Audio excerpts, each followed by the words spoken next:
नमस्कार दोस्तों, मैं विक्रम फिर स्वागत है आपका रंगीलो जयपुर में। और अभी मौजूद हूँ सरदार शहर में। सरदार शहर में उपचुनाव हो रहा है और बात करें तो ये जो ठंड का धीरे धीरे मौसम आ रहा है, इसमें एकदम से गर्मी आ गई है। गर्मी आने का कारण ये है कि जो मुख्य पार्टियाँ बीजेपी और कांग्रेस हैं, उनके उम्मीदवारों की घोषणा के साथ ही आरएलपी हनुमान बेनीवाल की पार्टी भी मैदान में कूद चुकी है। और जो सरदार शहर से डेयरी चेयरमैन हैं लालचंद जी मुंड, उनको आरएलपी ने अपना उम्मीदवार बनाया है। आज मुलाकात हम लालचंद जी मुंड से करते हैं और जानते हैं पूरा वो मामला कि सरदार शहर की जनता के साथ किन मुद्दों पे वो चर्चा कर रहे हैं, किन मुद्दों पे वोट मांगने जा रहे हैं और क्या उनकी आगे की रणनीति रहने वाली है और क्या वो सरदार शहर के इस उपचुनाव में फतह हासिल कर पाएंगे। तो स्वागत है लालचंद जी। नमस्कार साहब, नमस्कार, राम राम। बहुत बहुत एक तो सबसे खास बात ये परिचय आपका मैं ही करवा देता हूँ कि वर्तमान में आप डेयरी चेयरमैन हैं और चार बार से लगातार आप। हाँ जी। इससे पहले भी आपने विधानसभा चुनाव लड़ा है। खास बात ये कि आरएलपी ने आपको उम्मीदवार बनाया है, उसके पीछे एक तथ्य ये भी है और चर्चा ये भी है कि सरदार शहर जाट बाहुल्य विधानसभा क्षेत्र है और उसमें अनदेखी जाटों की लगातार होती आ रही है, चाहे बीजेपी हो चाहे कांग्रेस हो। तो ये एक हनुमान बेनीवाल जी द्वारा एक जाट होने के नाते दांव खेला गया है या फिर काम को देख के टिकट? नहीं, जाट तो बिल्कुल है ही, लेकिन जाट के साथ साथ हम किसान कौम को, जो दोनों पार्टियां हैं बीजेपी और कांग्रेस, पिछले 35 साल से अनदेखी कर रही है। ये ऐसा नहीं है कि भंवरलाल शर्मा नेता है और हमारे किसानों में कोई नेता नहीं है और बीजेपी में अशोक पिंचा के अलावा कोई नेता नहीं है। बहुत से नेता है जो दोनों पार्टियों में भी पिछले 25 साल से कांग्रेस में काम कर रहा था और बीजेपी में बहुत से अपने समाज के नेता है, किसानों के मसीहा जो काम करते थे पार्टी में। लेकिन आज तक इसका पैनल में नाम तक नहीं भेजा है दोनों पार्टियों ने, सिर्फ यूज़ लेते थे दोनों पार्टियों का और कोई आज तक किसी ने टिकट नहीं दी। इसलिए हनुमान जी ने हमारे पे विश्वास किया है। हम लोग सारे पीड़ित लोग थे, इसलिए हमने हनुमान जी से बात की है अब की बार हम हमेशा की तरह यही करेंगे। हमें पहले विश्वास था कि दोनों पार्टी टिकट नहीं देगी हमें किसान के लिए, तो हमने पहले ही बात करी थी। हनुमान जी ने विश्वास किया और हमें टिकट दिया। अच्छा, अब बात करें कि जैसे आप पब्लिक से जुड़े हुए हैं, पिछले काफ़ी टाइम से आप राजनीति में हैं, कॉलेज के ज़माने से आप राजनीति में हैं। अब जनता के बीच जब आप वोट मांगने जा रहे हैं तो खास मुद्दा क्या है, किस मुद्दे पे आप वोट? मुद्दा तो हमारे जो शहर की तहसील की जो 35 साल की जो समस्या है, दोनों पार्टियों बीजेपी और कांग्रेस जब भी सत्ता में आई, सिर्फ अपने घर बनने का काम किया, किसानों के मजदूरों का कोई काम नहीं किया। यहाँ जो जनता की कोई समस्या थी उन्होंने कोई समस्या को हल नहीं किया।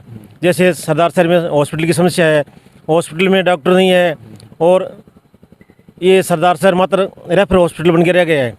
अच्छा, गाँव की जैसे बात करें, एक जैसे ग्राउंड में हम सरदार शहर में घूम रहे थे तो काफ़ी लोगों से जानकारी ये मिली कि आपका प्रभाव क्षेत्र है वो ग्रामीण इलाका ज़्यादा माना जाता है और सरदार शहर में लगभग 250 के लगभग गांव हैं और शहर है उसमें 65,000 के लगभग वोट हैं। तो किस तरीके से मायने में देखते हो कि भाई गाँव से आपको सपोर्ट मिलेगा और इस मैदान को फतेह आप कर पाओगे? गाँव से तो मैं बिलोंग करता हूँ और शहर में भी मैं पिछले 25 साल से जुड़ा हूँ। मेरे शहर में भी अच्छे संबंध हैं और सारे मतदाताओं ने मेरे को हमेशा विश्वास किया है और अब की बार भी कोई ग्रामीण और शहर का कोई मतलब नहीं, दोनों जगह ही मेरे को वोट देंगे और चुनाव जिताएंगे। अच्छा, एक बात करें कि अगर आप इस चुनाव में जीत हासिल करते हो तो ऐसी कौन सी वो चीज़ें हैं जिन पे आप काम करोगे और जनता उन चीज़ों पे भरोसा करे कि अगर आरएलपी यहाँ से चुनाव निकालती है तो हमारे ये काम हैं वो हो जाएंगे?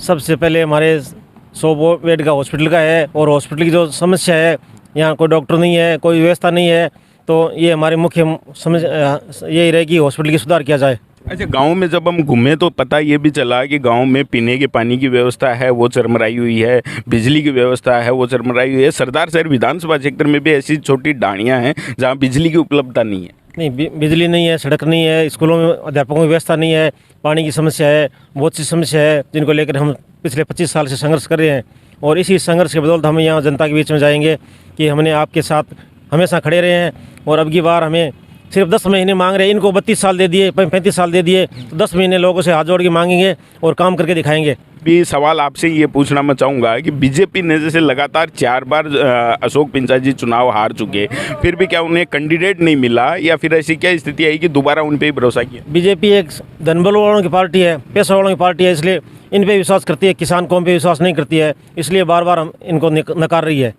अच्छा, अब भी एक चर्चा ये भी सुनने में आई थी कि यहाँ सरदार शहर के जो जाट समाज है, उनके कुछ प्रतिनिधि जो समाज के हैं, उन्होंने एक बैठक करके और विश्वास जताया है कि हम आरएलपी के जो लालचंद जी मुंड हैं उनके सपोर्ट में इस बार मतदान करेंगे। तो वो इस समाज की जो है और आपके समर्थन में उतरने की जो बात है उसमें कितनी सच्चाई है, किस तरीके से? बिल्कुल पूरा समाज और किसान वर्ग मेरे साथ है। समाज का भी मुख्य निर्णय यही रहा था कि भी 35 साल से दोनों पार्टियां अपने को अनदेखी कर रहे हैं, तो निश्चित रूप से इनको कुछ करके दिखाएं।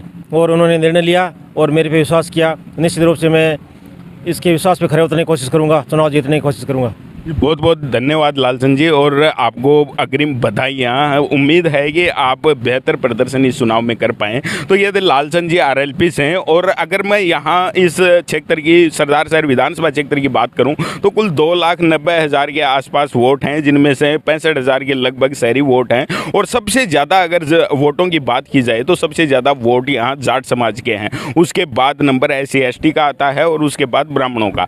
इस तरीके से अगर देखा जाए जातीय समीकरण देखें या फिर यहाँ के जो पिछला जो कार्यकाल रहे हैं उनके बारे में बात करें तो मामला पूरे तरीके से त्रिकोणीय बन चुका है। और अगर फिर वो मैं बात कह रहा हूँ, अगर जाट समुदाय लामबंद होता है तो वास्तव में यहाँ का जो परिणाम है वो रोचक होगा और एक नई तस्वीर यहाँ से निखर के आएगी। बने रहिए हमारे साथ। सरदार शहर विधानसभा क्षेत्र से जुड़ा हर अपडेट हम इसी चैनल पर आपके लिए लेके आते रहेंगे। धन्यवाद।